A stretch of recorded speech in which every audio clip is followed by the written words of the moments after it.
Hello, mindful seers, leaders, healers, and seers.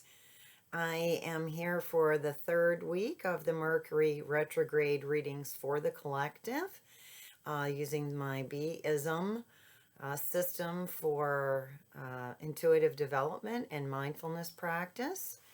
And today we are doing B for body, which also includes your cash flow and where you live, all the physical things, and E for emotions.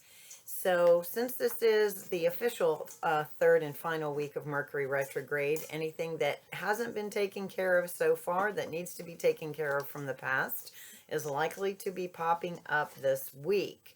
So in terms of doing readings for the collective, this is of course not the level of specificity as having an individual reading, but there are trends both in the astronomy and the astrology that impact all of us.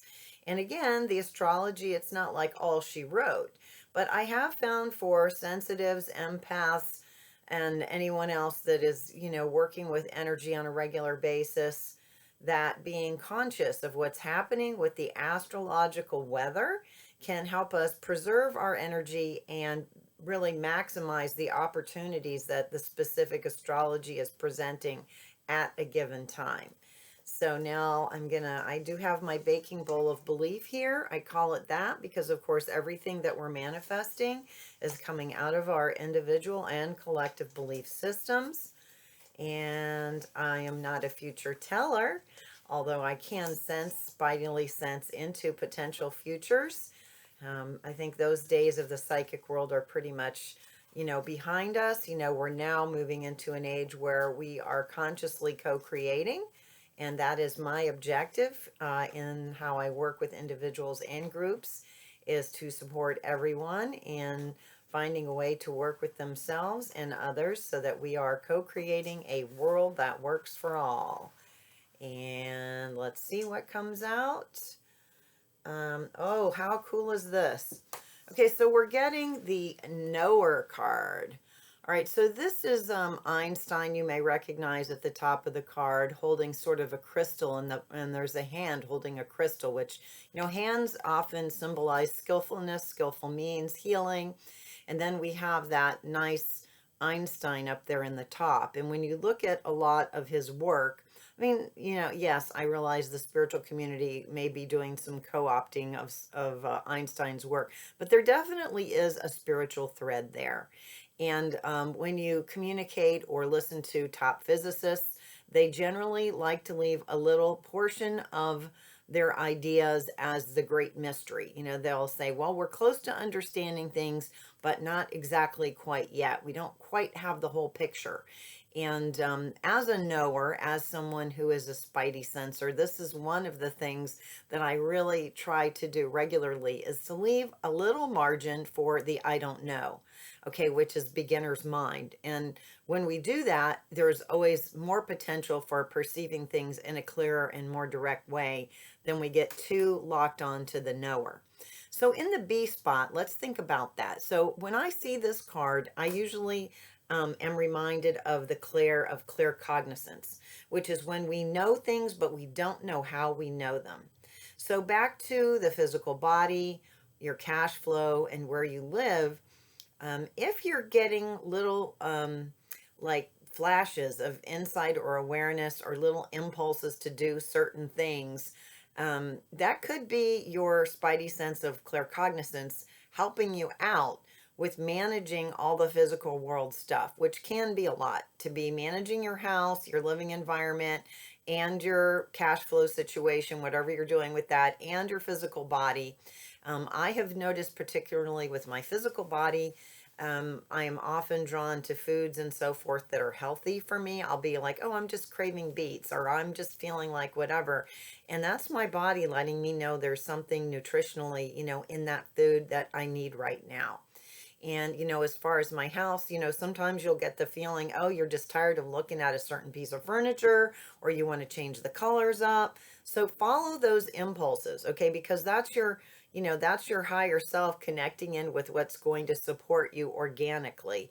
And then once again, I did a reading for a woman yesterday who sold a business because it really wasn't supporting her, even though there was cash there.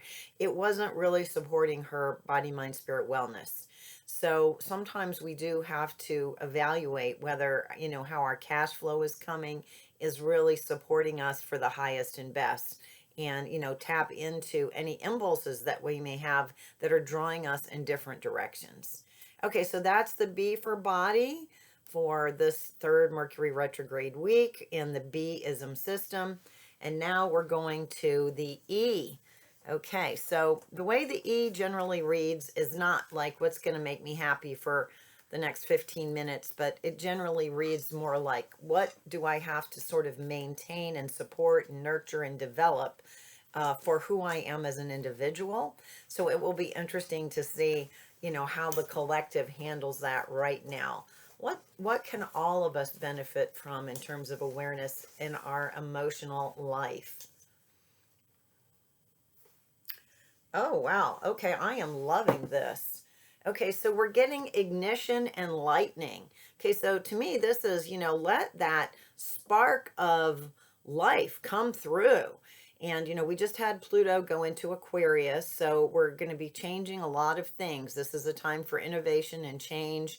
And in terms of an emotional life, we need joie de vivre. We need a feeling of there's a reason to be alive. And sometimes with our routines and responsibilities, that can be, squelched or ignored or whatever, because we're trying to be dutiful and appropriate and get things happening that we need to as parents and, husbands, wives, sisters, brothers, all the roles that we play. So once again, both of these are very intuitive cards. Okay, so they're asking you to go inside. So Mercury retrograde, again, is a time to go inside. Okay, not all about trying to get things done externally. But this is, look at this. It's like, when the strike of lightning inspiration comes through, ignition. Okay, it's time to make things happen. Okay, to follow those sort of hopes, wishes, dreams, and desires and start to get a vision for them, because we do have a lot of transformative energy available to us at this time, in terms of the astrology of things. That can also be perceived as chaotic energy, but it has to do with how we interpret it and how well we are able to structure ourselves, okay, with relationship to that energy. So don't be surprised if you start to have like a aha moment, when the light comes through and you're starting to see things in a different way. This is really a time when that can happen. So waking up to something that is more powerful in terms of your emotional wellness than you might have been anticipating or thinking about. Something where you just go, oh, I get it now. Okay, I've been missing this whole big picture. Now I see clearly. And yeah, that's this. Ignition and lightning. Okay, so lightning can also be, destructive. So sometimes in order for change and transition to occur, something has to go. I had a tree in my side yard that was struck by lightning in 2017, and it split in half. And that was the end of that tree. So now there's more light for the other trees that are in that were in the neighborhood of that tree. And so sometimes that's what happens. Don't be surprised if something pretty exciting happens. And sometimes that can involve endings of things, which generally we're not always on board with that. But if something happens that's unexpected, like a lightning strike, take it as a purification and an opportunity, while you hold space for whatever might be leaving your life. Okay, peace and happy, everybody. That's the B and the E for the third week of Mercury retrograde. I'll be back toward the middle of the week to give you the I, the S, and the M, the intellect, the spirit, soul, and the mastermind messages for the collective. And peace and happy, everybody. Have a great day. If you're in the Tampa Bay area with me, the weather is just exquisite. Okay, peace and happy, everyone.